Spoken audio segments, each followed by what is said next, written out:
Bom dia, galera do terceiro ano. Espero que todos estejam bem. Espero que todos tenham aí estejam tendo, né, uma excelente semana. Hoje aula temática mais uma vez, né? E nós vamos falar de política, né? Qual a função dos políticos e o que é uma coisa que eu sempre saliento, ressalto para vocês, o que é o analfabeto político, né?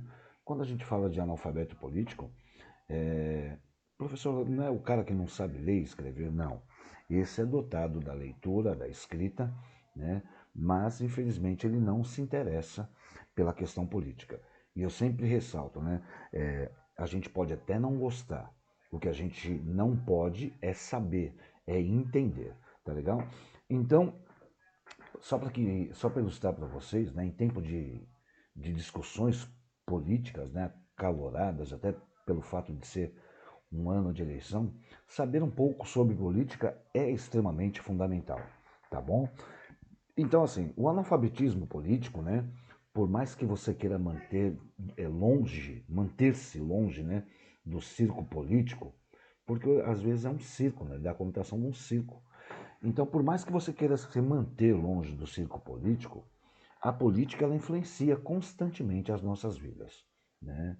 Eu digo isso porque o preço dos bens de consumo e dos serviços, o acesso à saúde, à educação e até mesmo o uso, né, desse instrumento nosso aí, a internet, você que está vendo essa aula virtual, é, tudo isso permeia, né, por desejos políticos. E é nesse momento, né, em que o país passa por uma crise política e econômica, né, não só por conta da pandemia, é que a gente tem que entender, né, e nos afastarmos desse conceito de analfabeto político. Então, assim, para que a gente entenda um pouco mais, a política em si, né, ela deve ser vista, não deve ser vista, aliás, e nem temida como se fosse um bicho de sete cabeças, tá? Que vai te consumir, que vai te devorar. O analfabetismo político, ele tem aquela coisa de ser ignorante. Ele é culto, mas ignorante. O que é uma pessoa culta e ignorante? Ou então, qual que é a diferença entre essa cultura e essa ignorância? Porque divide-se, né? O analfabetismo político ele divide-se em funcional, o digital e esse último, né? O político. O analfabetismo, o analfabeto funcional, ele sabe ler e escrever, só que ele não consegue interpretar e realizar operações aí, exemplo, matemática. O analfabeto digital é aquele que sabe ler e escrever, consegue interpretar, porém não tem afinidade e domínio da tecnologia. E o analfabeto político é aqueles que não se interessam como deveriam, não pesquisam, não se informam, não participam, né, como se espera da vida política do seu país. É muito comum nós associarmos a palavra analfabeta a alguém que não saiba ler nem escrever. Porém, né, ser analfabeto vai além disso. Tem um personagem, né, dramaturgo, Bertold Brecht, né, ele é romancista e era romancista e poeta alemão que pôs a sua obra a esclarecer algumas questões sociais, sobretudo as questões políticas. E ele dizia em uma das suas obras que o pior analfabeto é o analfabeto político, né? Segundo ele, né, ele utilizou esse argumento da seguinte maneira: ele colocava que o pior analfabeto é o analfabeto político. Por quê? Porque ele não ouve, ele não fala e não participa dos acontecimentos políticos. Ele não sabe o que é o custo de vida, o preço do feijão, o preço do arroz, o preço da farinha, o aluguel, o sapato, o remédio e assim sucessivamente. Simplesmente ele abomina a política.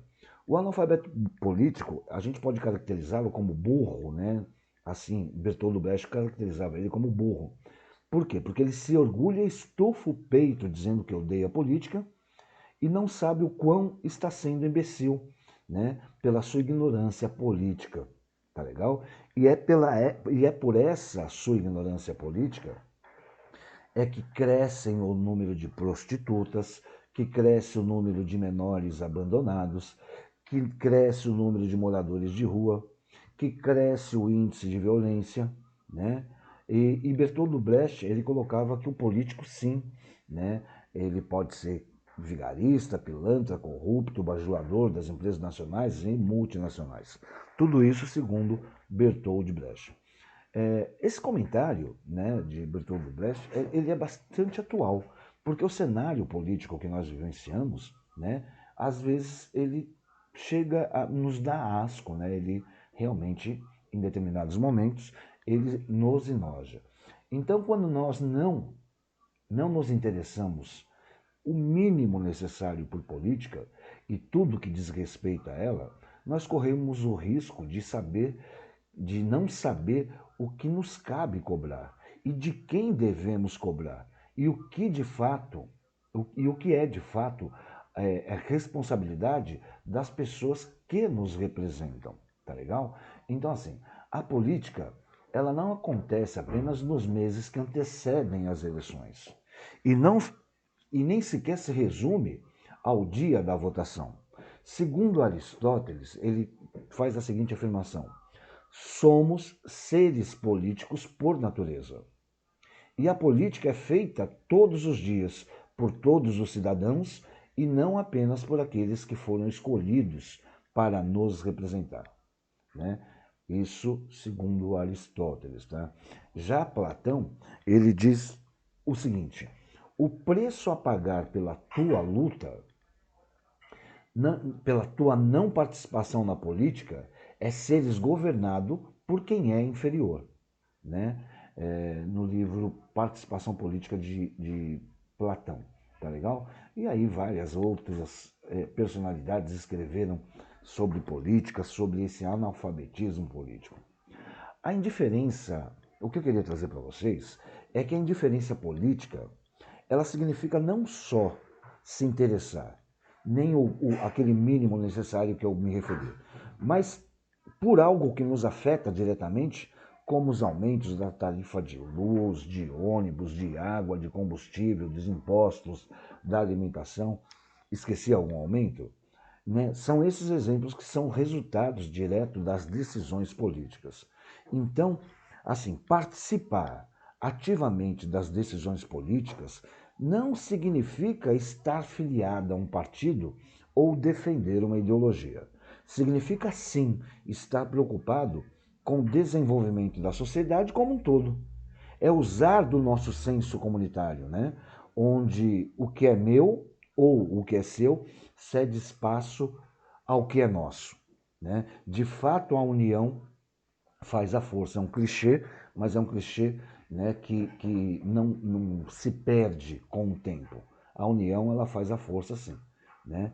Então, quando a gente fala de política, a gente tem que ter bem claro, né, essa importância de vivenciarmos a política e sabermos quais são as funções, né, de cada representante que nós elegemos, direta ou indiretamente. Tá? Vou colocar aqui para vocês, citar alguns representantes nossos, né, mediante a isso vocês deem uma analisada aí.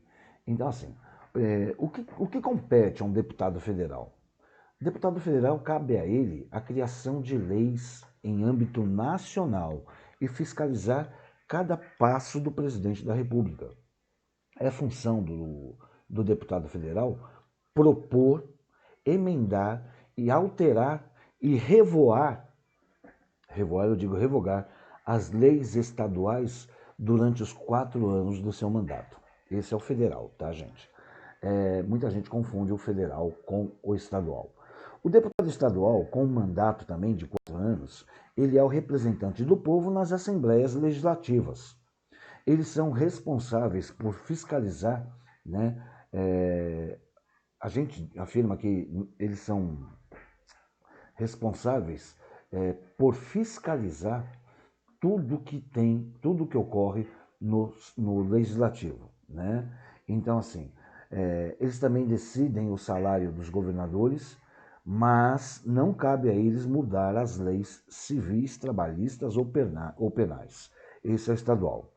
Já o senador, são senadores quem votam, né, os projetos de lei dentro do Senado Federal. Então, dentre as suas várias funções, é papel dos senadores processar e julgar presidente e ministro do Supremo Tribunal Federal, caso esses cometam algum crime de responsabilidade. Cabe também aos senadores, né, aprovar os cargos como juízes, ministros do Tribunal de Contas da União, presidente e diretores do Banco Central. Permitir também operações financeiras, né, e escolher os membros do Conselho da República e suspender aí a execução de uma lei. São 50 vagas hoje, atualmente, para o cargo e o mandato de senador, que é de 8 anos. Este ano, né, este ano a gente não tem para senador, tá legal? Então, e o governador, professor? O governador é o chefe do Poder Executivo em seu respectivo estado. Então, nós temos 26 estados, um Distrito Federal. Então, o governador, ele é o chefe do Executivo no estado da sua atuação. E além de buscar investimentos para a população, é dever também do governador zelar pela segurança pública, administrar o sistema prisional e o serviço de educação e saúde e de infraestrutura. O mandato de um governador também é de 4 anos, mas pode ser estendido aí através da reeleição.